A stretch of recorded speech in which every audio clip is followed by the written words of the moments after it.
What's up, everybody? Welcome to the live feed. We got some people in here already. What's up, Tim? Got the fancy comments up on the screen. If you don't see that, hopefully you do. The one and only Kelly Aiken is here. Mr. Draggy. We need to see some new Draggy videos. Pro Charged Beast. Craig Built. Billy, what's up? We've got, we're going to show off the intake today. Billy's got a carbon intake. He's got the super fancy one. There's my boy Walter. Walter's got a super badass Pro Charge S550. That's on the verge of running sevens. Hopefully, we'll get that done this year. Gappin GT 500. No prep sounds like where I was just at. Where were you at? David Carpenter. What's up, buddy? Man, everybody's in here right now. We got TJ, Mr. Mach 1. How's everybody doing today? All right, first off, we're waiting to get a few more people in here. I want to show you guys, last week, it was in the thumbnail and everything. I was going to talk about the new billet intake, and I totally forgot about it. So we're going to show you guys that right now. So first off, let's start with this unit here.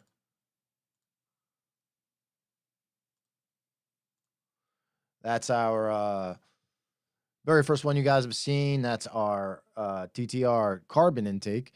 The testing did awesome. If you guys haven't seen this one yet, I'm sure you have. But if you haven't, go ahead and check it out on our YouTube channel. We did testing on a GT 500. Got some other cool pictures of it right here. There's the black version. Then after this, let's see who else we got in here. We got Jason Miller. What's up? X Mason X. All right. Anyway, what I wanted to show you guys was after talking to TTR about all this, we decided to come up with a billet version of this intake. The carbon is what I would personally put on my car because I love carbon. But the carbon intake, you know, is gonna always be a little bit of a niche because it's carbon and it's expensive. And some people are worried about durability. There's no issue there. TTR is going to stand behind it if they have any problems. Jason, no problem. We'll get to your question in just a little bit. But I want to keep going over the intake here real quick, and then we'll go over some questions, and then we'll start talking about no prep. So this is the intake manifold that TTR came up with. What you may or may not notice here is there's two, it's dual injector. This one's going to be dual injector at, factory, I guess I'd call it. So here you can see in this picture, you've got an upper and a lower one. So it's a dual rail setup. So dual rail, dual injector. We actually have a custom carbon one that's set up like this that will be here maybe Friday, along with the billet test unit that we're going to be testing. So I'll show you the actual intakes next week on here. But we do have some awesome pictures. I did want to show you guys the inside of it. I don't have a great inside picture. But what you can see here is these have, well-engineered bell mouths, and this also extends the runner length a little bit longer than what most other intakes are out there, and I think that's a huge benefit. But the intake itself turned out phenomenally. Like I said, it's a fully billet intake, but it does have these carbon pieces. They are not, functional. They're just there for looks, which I have no problem with because it's a badass intake. There's the side. As you can see, it has the dual injector, but it's not. Here's a close-up look. So you've got the rail right here, and then this spot right here, these are where the injectors go, and then this spot is where the extra rail bolts down. And we're doing some of these already for some people ahead of time before testing because they're in a rush, and we'll tell you about that.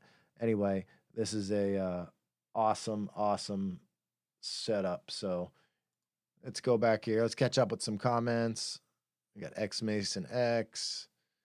Jason Miller. Jason said he has a question on a 17 Pro Charger. Pro Charge Beast really likes the billet and carbon intake.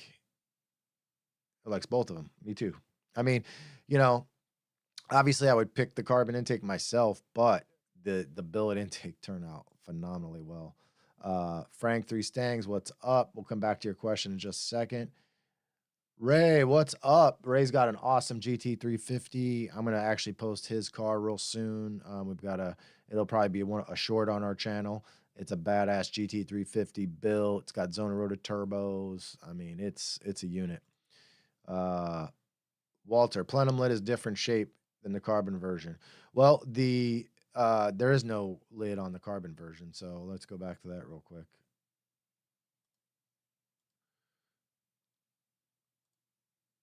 So here's the billet version. As you can see, it bolts together.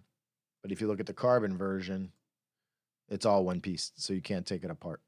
Oh man, we got royalty here. What am I gonna do? Eric Holiday's in the house. What's up? All right, let's go over a couple questions real quick. Who had a question? Jason, go ahead and give me your question on your 17 Pro Charger, and I'll get to that in just a second.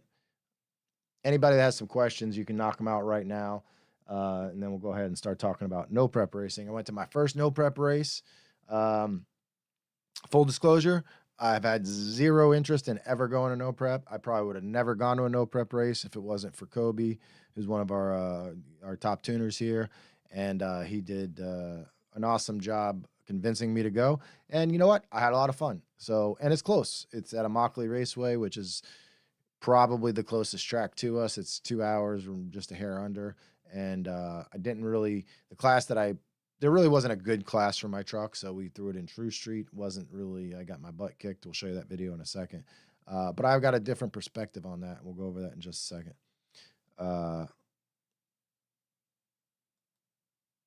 Jose, what's up? Sending love from the Buckner family. Yeah, Bernard's car, right? Yeah, that thing turned out awesome. Eric Rose, hey, what's up? You were at the no prep race. That's great. I had a good time. It was, I'm sure, just like a regular drag race, no matter what, it depends on where it is. And, it doesn't matter if it's no prep or like a full out sanctioned body race. It's the people that make the race and the people that were at Immokalee, people that run it, people that were there, everybody I talked to. It was really nice. There was I talked to some other people like, man, no prep in my area. There's always fights and this and that. And everybody got along. It was good. And it started off pretty poorly, which we'll show you here in just a second. As far as wrecks and stuff, there was no major issues. Billy wants to know where we're strapping S550s on our dyno. I have a 4-post, but I wondered that. On the front of the car, I use J hooks. It's basically like right behind the driver's door to go forward, and then we put an axle strap around the subframe, and then use a regular strap to that. ProCharge Beast wants to know a price on the billet and carbon intake. Retail is $49.95 for the carbon and $37.99 for the billet. That's both just the base price, and then if you want black, it's like a slight upcharge, dual injectors, a little bit more, things like that. We're actually going to have a tall deck version of the billet intake. There's very few people that need that, but somebody asked me for it, and we're making a few of those. Jose wants a remote tune his 2010 2.9 Whipple. We can make that happen. Is it a GT 500, Jose? Let's see. What else we got? Have Wings says, hey, I just got a 21 GT 500. What's a good mod after JLT? I don't want to go super, super fast. Well, obviously a tune is always a good move. That helps quite a bit. Beyond that, you really need a tune to do this. A pulley. A pulley is the no-brainer way to go on any GT 500. Even if you just go down a little bit, it'll make a lot more power and just be a lot more fun to drive. Jason Miller, P1X Stage 2 with 18 manifold and FIC 1000s with long tube headers, pulley. It's a 475. Shift points are at 7,600. Can I pulley down one size or wastegate pump gas with boost chain enough? I don't know exactly what boost that 475 makes, but probably on boostane you'll be good enough. Jason Justy's here. He just got a Shelby single cab F-150. I think those things are kind of rare. It's badass. Walter says he needs a JPC spec converter. Yep, Eric's in here. He can help you out. Eric Holiday says, going to my first 28 10.5 slick race in May. I haven't done that since OG Super Street Outlaw NMRA days. Man, Super Street Outlaw, it's crazy. I just remember back in the day when those things were running like, I don't even remember when I started NMRA, like mid to high sevens, and it was like amazingly fast. And now that's slow. Sport Roof says, what do you like better, F-150 Whippled or Hellion Twin Turbo? Which is better as a daily driver? Better is not something I can answer because, you know, that really depends on your preferences, but I prefer, I don't know, man. Like, it's hard to say. Put that comment up on the screen. You know, it's hard for me to really give an opinion without people taking it out of context because I love Whipple and I love my Whipple truck, but the twin turbo setup is just a lot quieter and smoother, you know, depending on where you're at. If you're just going to do a 93 pump gas setup and you don't have crazy loud exhaust, they're probably going to be nearly identical. As you step things up, the turbo becomes more and more desirable to me. So, all right. Tim White, was I able to keep the 10-speed happy on a no prep surface? Yeah, I mean, it literally ran. I make runs all the time out here. In fact, let's skip around a little bit. I know we're going to talk about no prep, but I want to show you something because I hate it. A lot of you guys know this is my truck right here. Well, Kelly Aiken, being the bad influence he is, when he sold me the truck, he gave me these to go with it. And now I just changed it.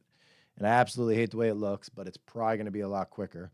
But the answer is at no prep, 10-speed was fine. You know, one thing I've noticed is a lot of people are building the trans really quickly on their F-150s. Like every single person that posts in all the groups I'm in that it's going the same speeds I am, all have built transmissions. We've really not gone down that road with many trucks, and they're all running really well. I think they'll be faster with a built trans because I don't have to do as much torque reduction. I have to do quite a bit on the stock transmissions to get them to work, but they work great. Hey, Billy Jack, what's up? Congratulations on getting your car together and everything going smooth. I wasn't there, but I assume everything went smooth, or at least, you know, it went down the track. It went nines. That's a big job to do in your garage. All right. So real quick, let's go over the no prep stuff here because to me, that's why a lot of you guys are here probably. So I queued up some things here, and this was the very first pass of the race. In fact, I didn't even know the racing was started, and I missed the actual wreck, but we ran over there afterwards, and you couldn't make sense of what happened. Obviously, you have to see.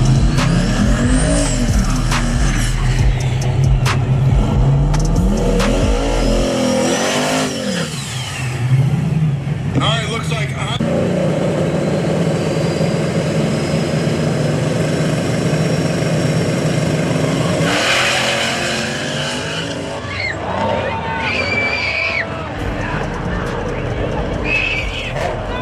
So 1320 got their money's worth coming to this race on the very first pass. So, you know, I don't really know what the hell even happened there. Obviously lost traction, but I have no idea how it went up on two wheels. Watch it. All right, looks like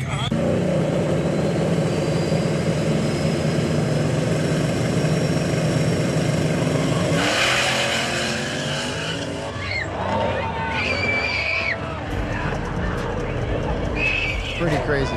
By the time I got over there, the guy had They had already pushed the gray truck back over. One other cool thing about no prep, I mean, there's lots of cool things. Everybody was super friendly. I felt like I was at home. For those of you guys that don't know my background, I started racing in the NMRA. I went to every NMRA race for like 7 years. NMRA is a very, not maybe as much now, but back then it was extremely serious, very detailed rules, tear downs, the whole 9 yards. And this is just more like getting together with your friends and racing, which I think is really cool. Hey, look at that. That's got to be. Oh, that's Pedro. What's up, Pedro? Uh, all right, we'll go over some more of your questions in just a second. I want to get back to the no prep stuff. I basically want to know, and the reason I'm showing you guys what I'm showing you is I want to know what you guys think about risking your car, because that's the one thing that didn't really cross my mind too much when I went, because my thought was, hey, well, I have four-wheel drive, so I have nothing to worry about, which I have a funny story about that in a minute. But I have four-wheel drive, I have nothing to worry about. Well, if you watch that last video, uh, you know, it doesn't really matter if the other guy only doesn't have four-wheel drive and he'll wreck into you. So I want to show you a couple more of the wrecks. They need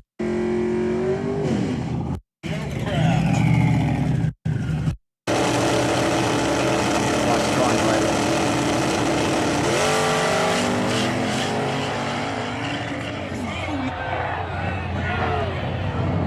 So like, what do you do there?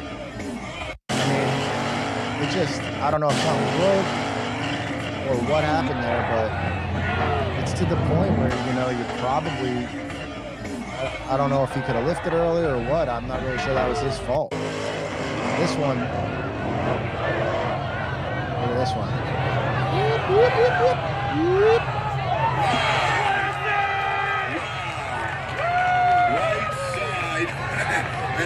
So he saved it.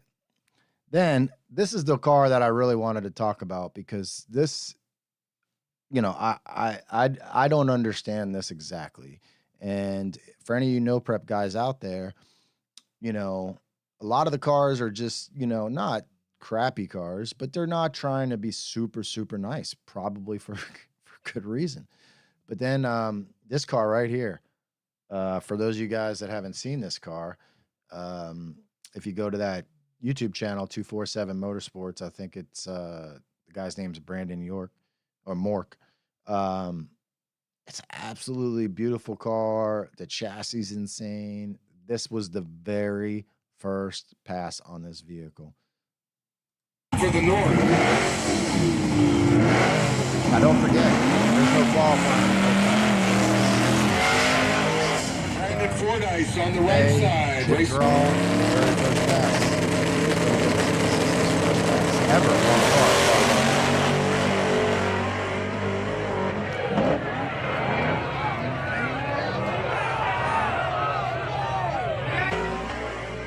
Now, the good thing is they seem to gather it up and scrub off enough speed that he did hit the wall, but not super hard. I mean, maybe a wheel, maybe, but I'm real curious to know what you guys think about that stuff.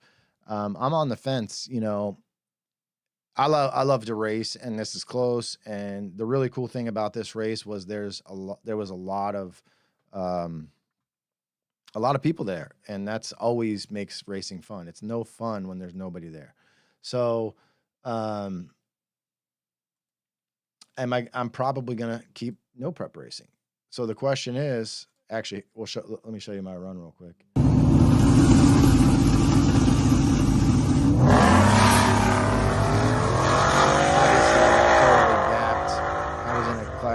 Called True Street. I don't know what that guy runs, but I'm guessing it's a mid 5-second car, or maybe even better than that.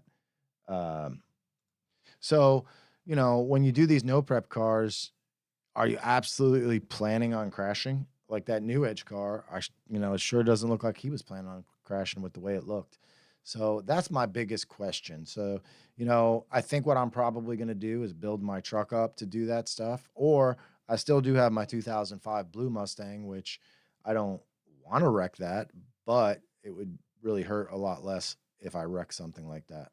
So, um, that's really my question on no prep. But the real question is why do I want to go back? Because there was a lot of people there. The energy was great. There was lots of competition, and other races aren't quite like that anymore. And that's kind of what I wanted to talk about when I said the future of drag racing. So you've got lots of different things peeling off in different directions, right? You've got normal sanctioned body type drag racing, and in our world, that's NMRA. Well, I still got Pedro's comment up there.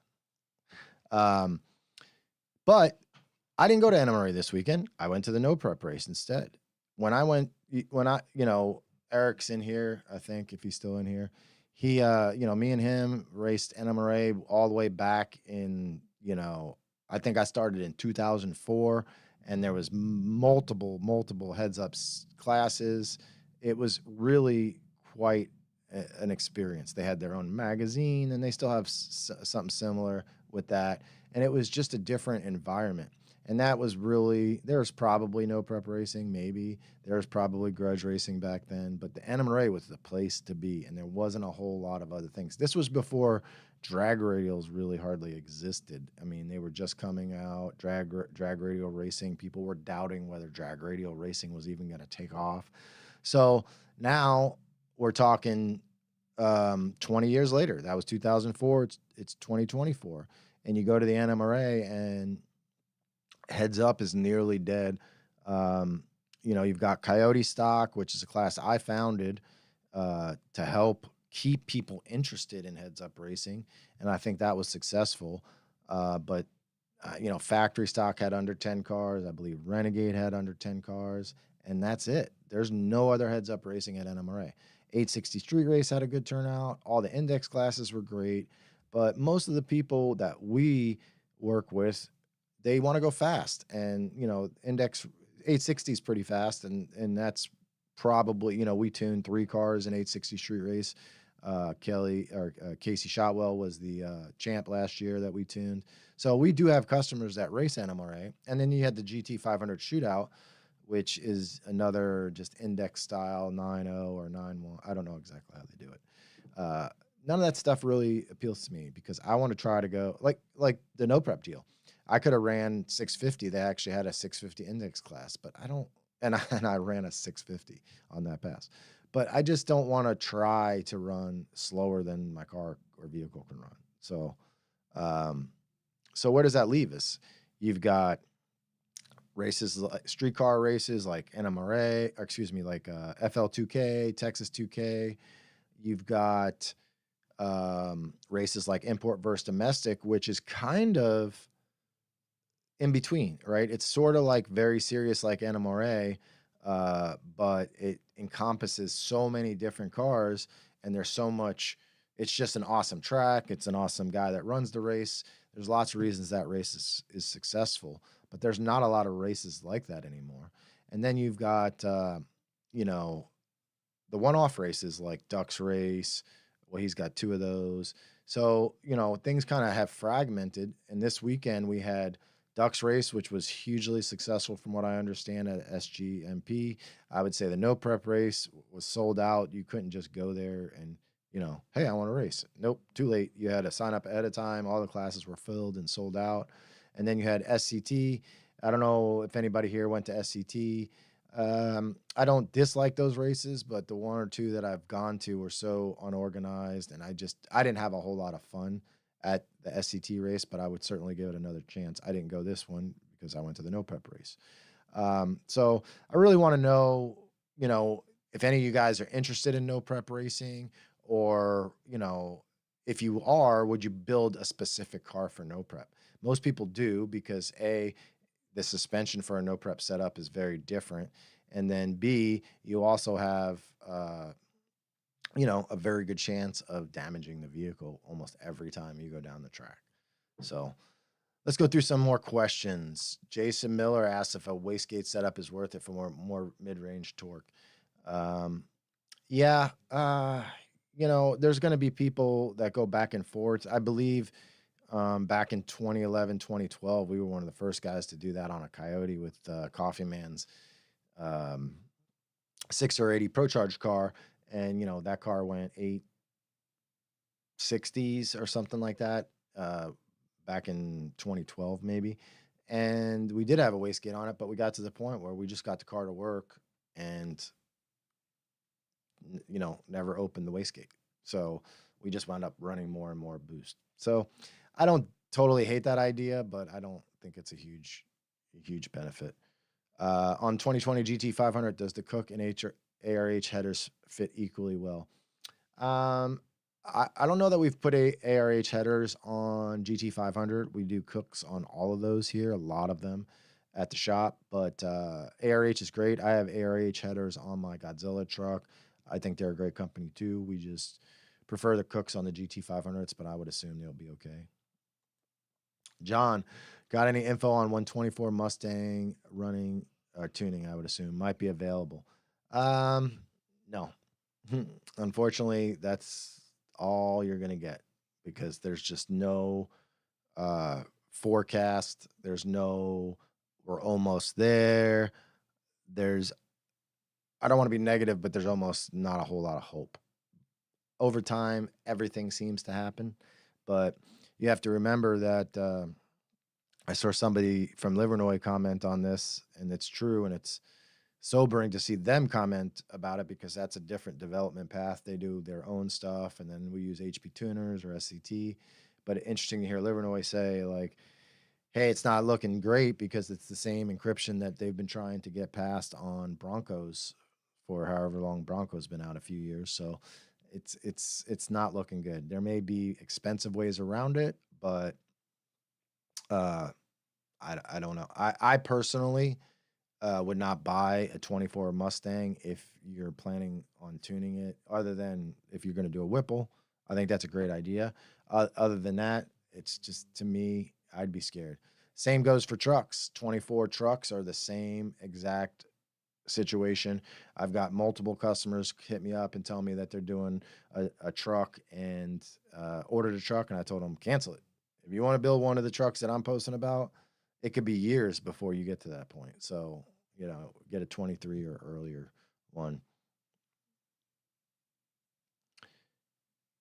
Billy says the video am I not loud enough? Is that better? I'll turn down the I don't think I'm going to play any more videos anyway. Hey Bernard, what's up? You guys can read it there. That's why I put this up. I noticed I was not reading the comments before. Frank's whatever your name is. Sorry, Frank 3 Stangs. Are you going to test twin 67s on an F-150? Nope, not anytime soon. And until we build it, that's just too big of a turbo. There's no point in going that big. That's gonna, as an example. Now, there's always a way to make things work. So if you want to make 67s work on a stock motor, you can make it work. But on the truck that we posted, we got it to work on a stock converter, with no trans brake, foot brake, watt box. That's it, So for a stock motor, I just don't see any point in going that big. Now, Clay, who owns the white truck, we're doing a built trans converter and drive shaft in it now. And he went to the no prep race, not with the truck, but he just went to watch, and he's all hyped up and wants to do a motor now and everything like that. So, when his is done, we'd probably do bigger turbos. We probably won't do 67s though. We probably would just jump to 68s or something like that. On these setups, we'll use the Hellion Turbo. For those of you guys that don't know, Hellion Turbos are made by HPT, who is Harry, who was the original founder of Precision. So HPT is the hotness. Zona Rotor is another turbo brand that I really, really like. So, and Precision's still good. I like Precision, but, if you liked Precision, then the new Precision is HPT. They probably don't like me saying that, but that's really the case. Let's see what else we got.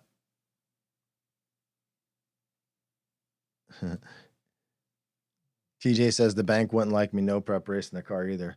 I don't really think they care where you're at. If you wreck, you're done. So,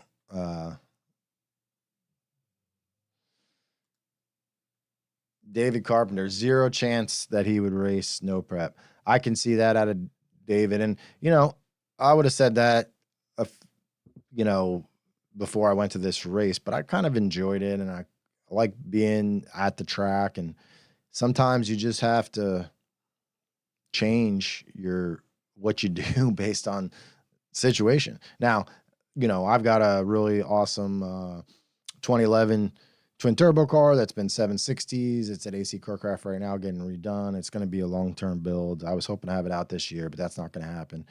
Will that car see no prep? Definitely not. I won't even go down a crappy track with that because I love that car.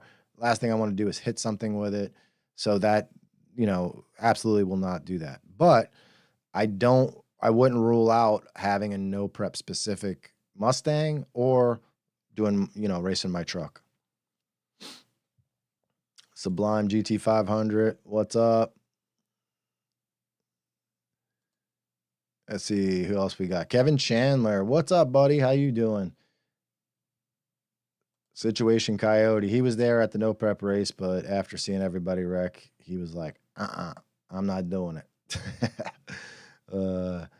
Terry Day. What's up? Terry Day's got an awesome, he's got a couple awesome cars. His son's car is awesome.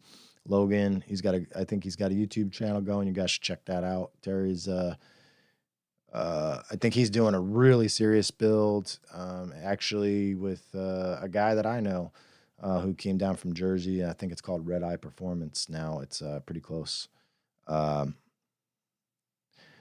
Craig Built, commercial during live chat. Oh, I could turn that off. I don't know if I set it up right. I'm new to this. Good to hear, Kevin. Jason, where is the limit on 93 octane on a setup like you came up with on my truck? Well, the nice thing about your truck or any 21 plus F-150, we're doing flex fuel tunes on those. So on straight 93 octane, you're probably, it just depends on the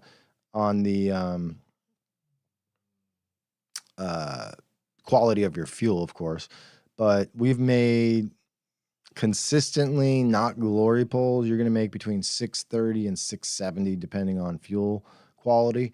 But you on the stock pumps, you can run flex fuel, even with the Whipple Stage 2 injectors, everything, just our flex fuel tune.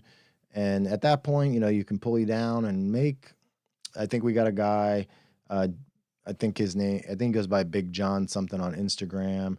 Awesome truck. I think he's on 20s or 22s like I was, and not even like a drag radial, going 10s, like 1060 maybe. And I think he made 740, and that's on like E40. So that's like your best option for max performance if you don't have a fuel system. How hard would it be to remote tune the 2010 Shelby? So that's a good question because that's before widebands. So starting in 2011, all the Fords had widebands, and in this case, you don't have widebands. We can do it, but you got to get air fuel information. So you would need to be on a dyno, or you can also buy a wideband, install it into the car, and then log that. It's not the easiest thing. So we don't do that a lot, but we can do that for you.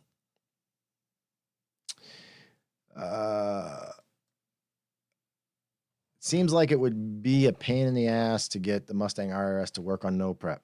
Well, I don't disagree with you there. Just anything really. But in general on no prep, and like I said, I went to no prep race. I don't really pay attention to it, but most people are trying to get the weight bias all the way to the back. And, in an IRS car, which is typically set up to squat, maybe not. There was a couple S550s there. Well, actually, Mike, I don't think I have a video of it handy. Mike Weiss, our sales guy up front, he was there. He ran daily driver. and his car actually left fairly good. The problem was he spun on the 1-2 shift. So with a little bit more work, there's definitely some potential there. I think pretty much the surface is and unless you're talking about like the pro no prep guys, the surface is going to be, level the playing field for most people on no prep. Jade Your Own Life, what's up? We'll be visiting you one day to upgrade horsepower on my 23 spec GT. That's awesome. Any idea what you want to do with it? Rocco asks about a 3-year-old tune he has from us on his 2020 Roush 10 or 80 car. Are there any new revisions worth having since then? I don't know. The best thing to do is in those cases is just send an email to support@pbdyno.com and we can look at your tune, look at what our current tune is for that. I would guess 3 years. There's definitely some advantages, mostly to the transmission. We've spent a ton of time on transmission lately, and people are super happy with the way these cars are driving. Next question. In your opinion and experience, will a stock Raptor R beat a stock TRX? Unfortunately, I have a lot of experience on Fords, but I do not have any experience with a Raptor R. Zero experience. But based on what I've seen on the internet, I think it's really like pretty close. I think Cletus may have done a TRX versus a Raptor R and the Raptor R1. One big difference, actually, now that I think about it, is the Raptor R only comes on 37s, I believe, and the TRX comes on 35s. So if the TRX is on 35s, I think it beats the Raptor R. But if they're on the same tire, the Raptor R wins. TJ is saying new 10R trans tune is superb. Thank you, brother. I hated 10R80s for a long time, but now that I've been in the driver's seat messing with those pretty hardcore for the last year, they're coming around, especially with my truck. I love my truck. We've been playing with those quite a bit. We got those driving good with or without a converter.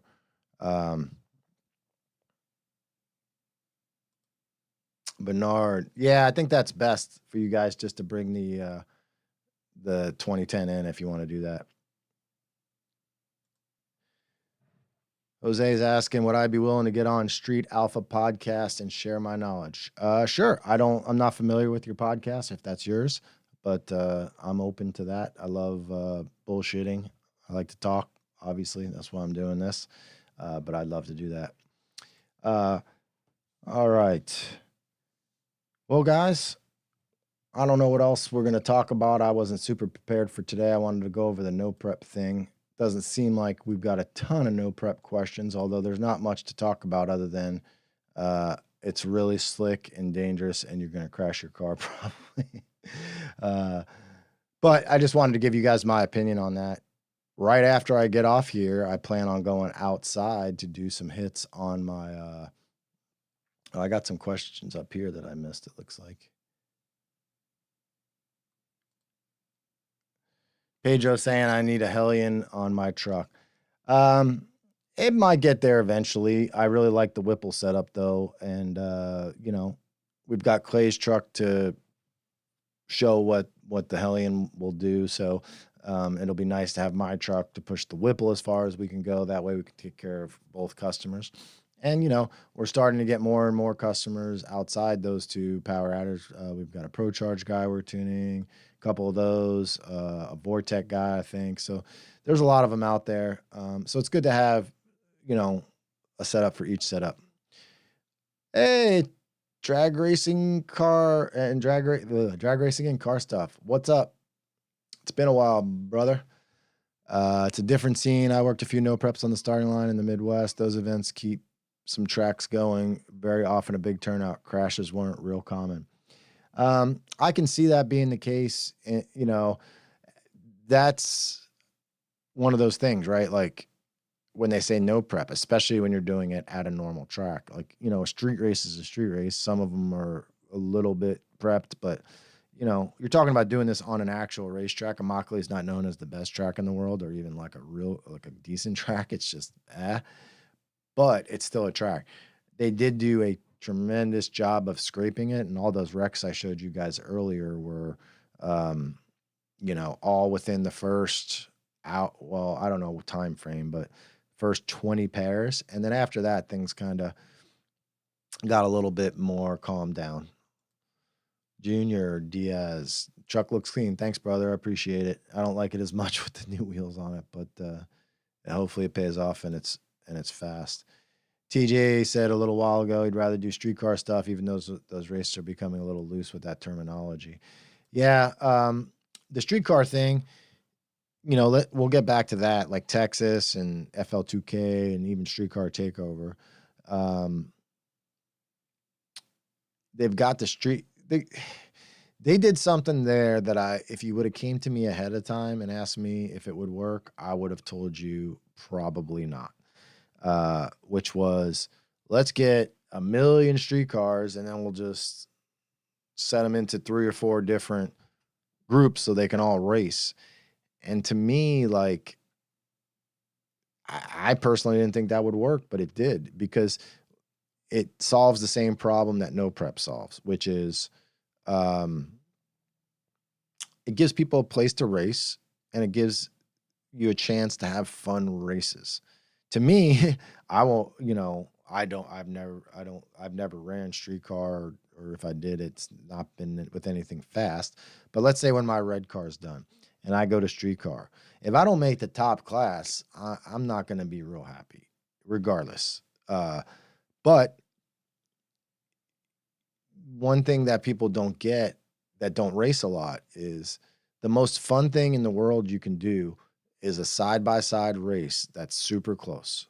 So that's one thing that I don't always consider with my racing. I always want to go as fast as possible.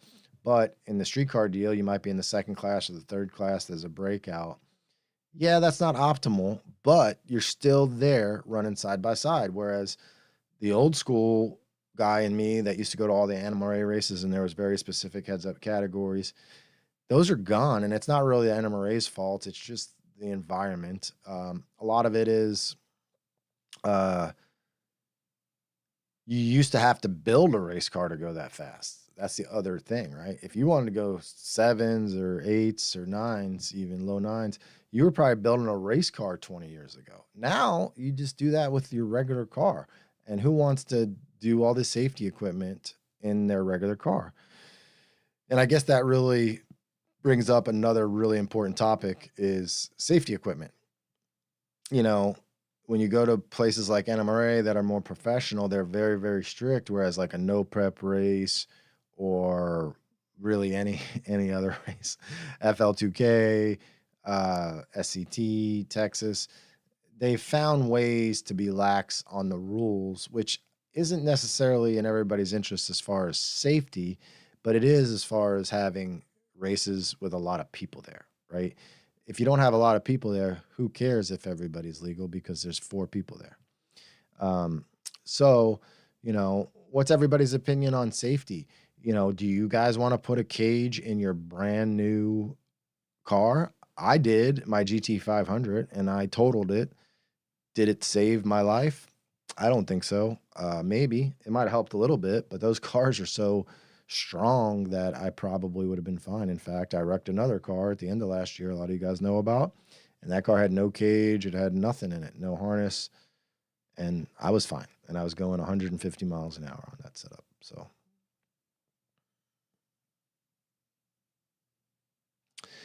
this is a good point. I personally think that people rely too much on horsepower and think, I got the big dog, it's done deal, street racing, it's much different tune. It's a much different tune. Turn it down, hook it up. Sorry, I couldn't read that. But I get your point. No prep racing is about obviously knowing your car, suspension, and the surface, and also technology. I could definitely hear lots of cars out there doing, using traction control. And is that fair and no prep racing? Sure, everybody can do it. And if you don't have it, tough luck. Zach asked if I was at the fairgrounds. No, I did not go to that. I'm not really into drifting. I think drifting might be fun to do, um, but I don't know if it's as fun to watch. All right, we got some new comments down here. Pedro wants to talk about I can curse, the fucking DCT. Yeah, GT5. I'm a little sour on GT500 racing at the moment, and part of that is because it's just our hands are tied with the DCT. There's stuff out there. There's some guys going quick, but we're not ever going to get that next level performance that I'm after until something major happens. And I personally don't have the time, budget, or patience anymore to be that guy. And even if I was, we may not get anywhere because our hands are just tied. We don't have the factory tools that we need to reprogram the transmission for clutch changes and things like that. So I'm just not really sure. TJ, this is a good question. He was asking about the super huge bars with gym weights. Is that going to ruin the sport?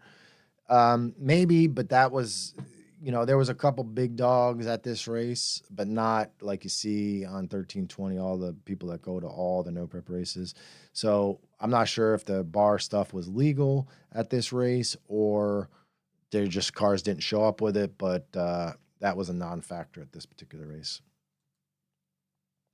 J Drone Life asks, Whipple Stage 2 or Pro Charger Stage 2 for 2023? It kind of depends if it's an auto or a stick car. I think an auto, you'd be totally happy going either route. We've got fast cars with both setups. If it's a stick car, I would probably go with the Whipple because you have the nice thing about the 10-speed is, you've got so many gears, it keeps it up in the high RPM where the Pro Charger's super happy. Whereas with a stick, you don't really have that benefit. Brandon asks, 23 F-150 Flex Tune, Porta GT intake, catless long tube headers and ram air. What estimated power would you expect? I don't know. We tune a lot of naturally aspirated ones, but we don't do a lot here on the dyno. I mean, in the last week, I've probably done 6 to 8 F-150s on our dyno, and every single one of them has had a Whipple on it. So power-wise, I'm not really sure. I can't answer that. Why don't you make a trip down to Palm Beach Dyno, and we'll throw it on the dyno and see what it makes. But, I would guess, I'm trying to think of what my truck made NA. I would say mid to low 400s on something like that. Now you got to remember also when you're dynoing any 10-speed car, especially the trucks, we don't like the trucks. We dyno in 5th gear because there's just not you don't want to get too fast on the dyno. So the horsepower numbers may or may not be 100% accurate. You really need to go by your trap speeds. Situation Coyote, I say we do the draggy live. I thought about that. I thought about it too late though. I don't have any easy way to do that right now, like to cut in. I can go do it and come back, but I'll probably come back and nobody will be here. Mr. Draggy, new wheels look sick. Yeah, right. I hate those wheels. What's up with Mr. Draggy? I don't think you've had a video out lately. What's the next plan for that unit? Not unit, you've got multiple cars, but you've got the GT500. I want to see more of that. We need to get a tune on that unit. Jason asks about injectors over the Whipple injectors. For flex fuel, you don't need them because don't forget, you still have the DI injectors to lean on. So you can just make 700 plus on the stage 2 injectors without any issue. But if you want to do FIC 1000s, ID injector dynamics for F-150 guys, they don't really fit very well, although we have those in Chad's Situation Coyote's truck. We didn't do it. It was already done, and they're like kind of shoved in there a bit, but they work. Gap in GT500. DCT would make it rough at no prep event, but I'm ready to install that long travel setup from Kelly and make some hits. Actually, I think it would do pretty good. The traction control on the GT500 works really well. We can play with traction control a little bit on factory computer. So you might be surprised on what it would do, depending on power. 1,300 horsepower, probably not. Craig Build asked, what power level would benefit from the new intakes you showed us? 800 horsepower and up, or are we talking 1300 horsepower and up? I don't know. I think it would really help you at 800 horsepower and up. People ask if it's worth it. That's the most impossible question to answer, because are you a millionaire or are you saving for a year to buy any particular part? So worth is relative to your bank account. So I personally, um, I'm not rich by any stretch of the imagination. That's why you've seen a lot of my projects slow down a little bit. I was overspending and all those things, but I really appreciate well engineered and exotic materials, carbon fiber, billet, titanium, all those sorts of things. So I'm the kind of person that would run the billet intake on an 800 horsepower car. But I think, once you're over 1,000, it would really become a serious thought at that point. Brian, we tuned Brian's car on the dyno last week. Whipple stick shift car. He put the engine in himself. It went really well. I'm not sure how it went. I know he had some suspension problems. Bobby's one of our tuners here, for those of you guys that don't know, and you guys might talk to him if you purchase our premium support. He made a good point. Mod Nats has heads-up classes. Sorry, didn't mean to leave Mod Nats out of it. That's a one-off event. The reason I don't think of Mod Nats when I'm talking this topic is because, to me, Mod Nats is more like a family reunion. I, love or hate a lot of those people. I feel like are family. We've all known each other for many, many years, so sometimes I forget about it for some reason. TJ says he specifically didn't want to cage or shoot. That's why we're hanging at 149. Yeah, I agree. You can go faster than that at most tracks and not really run into too much of an issue, but I totally understand keeping it at that speed. I'm 100% out on a cage, but I did break down and do a shoot. A shoot's not a bad idea. I personally, on a GT500, wouldn't want to be cutting into the back of my car, but it's not a bad idea with the speeds we're seeing. What really pisses people off is an F-150 with fuel tech and a TH400 all-wheel drive. Yeah. I mean, I get why they did that. They're racing for big money and they need to be more consistent with their trucks. And I think I watched a little short from the one guy, and when he explained it that way, it made total sense to me. And the 10-speed, even when they're perfect, they're not perfect necessarily. I don't know. We haven't done. RSA has a 1,500 horsepower 10R80 build that I drove a car at FL2K last year with, and it went 172. And man, that thing shifted better than any 10R80 I've ever seen, but it's very, very expensive. I don't know that anybody that's done it in a truck. Maybe I'll do one in my truck if I get that crazy with it. I'm not really sure. But most 10R80s, it's like a stack of Post-it notes. Every time you make a hit, rip one off. Sometimes it's a thick stack. Sometimes it's a thin stack. Let's see. Who else we got? John the Gaptist. That's a funny name. I like that. Ken does the stock 2020 GT500 tune, add timing for good octane. I'd have to look. I believe it has some authority to add a little bit of timing. And it can also pull timing. I think if you were to put octane boost in a bone stock GT500, it would go a little quicker than if you had 91 or 93 in it. I'd have to look a little closer. Again, that's one thing about the GT500 that's awesome that a lot of people don't realize is you can make some great power on 93 octane.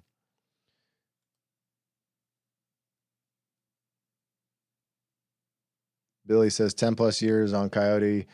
Got to wonder if Ford is working on anything other than Dudzillas.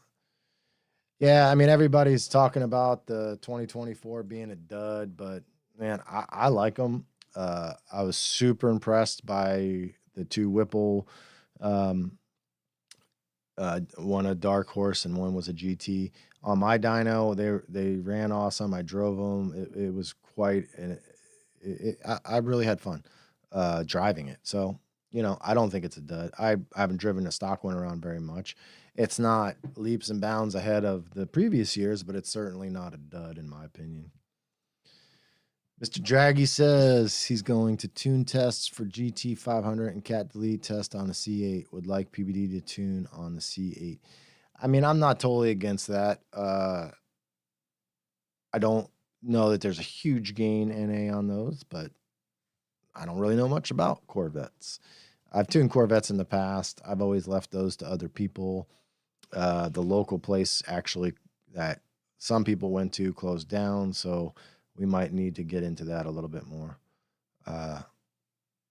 Billy says he ain't rich, boy, but that carbon talks to him. Yeah, Billy has one of our carbon intakes. We've sold about 15 of those so far. Hopefully, you guys will start seeing those cars run. There's a few out there running already on the streets.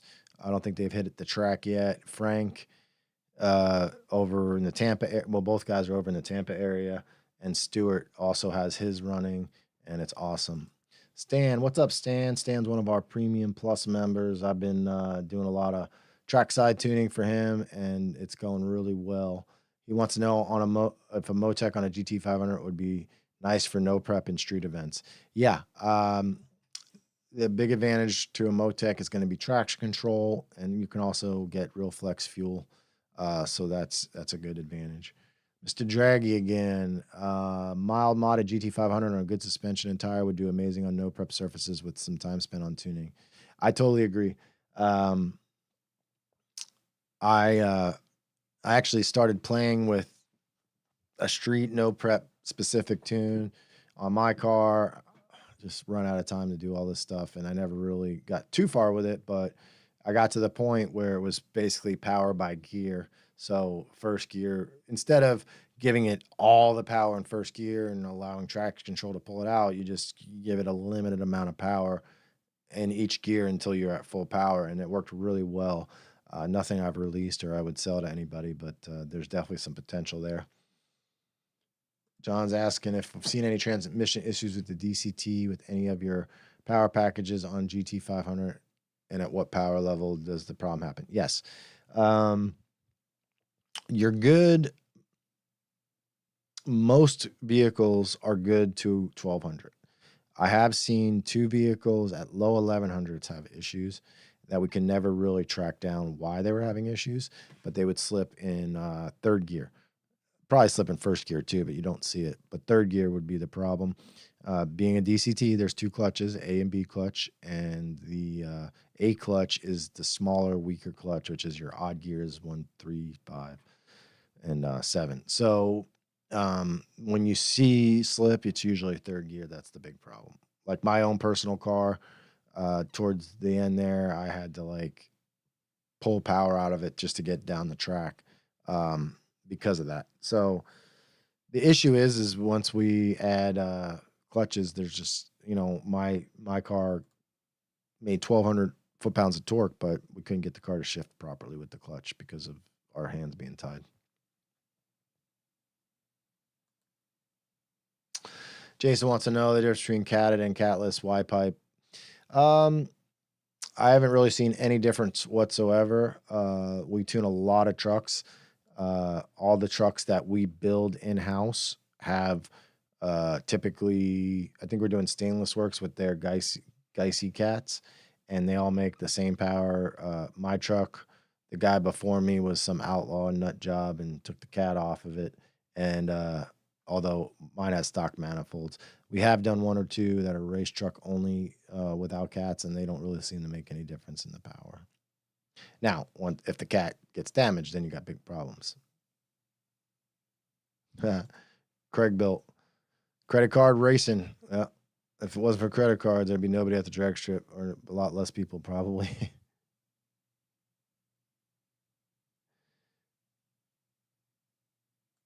GT500 no prep is a matter of time before it's totaled.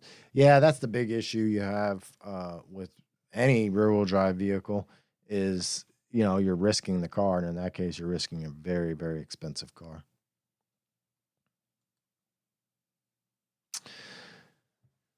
In the middle of getting a tune by you guys, what's the max boost horsepower on a Hellion TT setup for an 18 Mustang? On pump gas, probably 10 pounds of boost. You're going to make, depending on if it's a stick or an auto or what type of dyno or what kind of tire, or there's so many different things that are going to affect your dyno numbers. But on our dyno and the numbers you're used to seeing, somewhere between 690 and 730 on pump gas, stick car being the higher number. Are the CX1100R stock motor, stock transmission, and imported blower? Yes, most people. Actually, every single one of the ones we've built have been stock motor. You could do a built motor with it. You don't really need it, though. The stock motor seems to be very, very reliable up to 1150, 1200. So we're making anywhere between 1070 and 1110, 20 on a CX1100 car. So you should be totally fine on a stock motor and not really have to worry about it. Hey, we got Mustang Lifestyle in the house. What's up, Andrew Sheridan? Go check out his YouTube channel. He's just got a dyno and started doing some tuning himself. So better watch out. It's going to take over the tuning world. I heard him and YOLO are going to team up. Sorry. All right. Roush F-150 Versus the World says he made 6 mile an hour on the 8th increase on the updated tune you did from my 2019 Roush F-150 Roush blower trenches perfectly. Great job. That's awesome, man. I'm glad to hear that. A lot of people sleep on the Roush trucks. You can't make crazy huge power with them, but they're still making power, and the transmission tuning makes a huge difference. So there's a lot going on there. Jason Miller wants to know if we do a ghost cam tune for a Pro Charger. We don't really do. Is this the Jason? This isn't Jason. What's this comment mean? Jason Miller has the best track prep by Jason Miller. I don't think this is the real Jason Miller. Let me know. But Jason, for those of you guys that know, Jason Miller is the name of the guy. His family owns MIR and does import first domestic. Brett, bad news. Not happening. No tuning on the S650. It's not going to happen anytime soon. So I don't know what to tell you.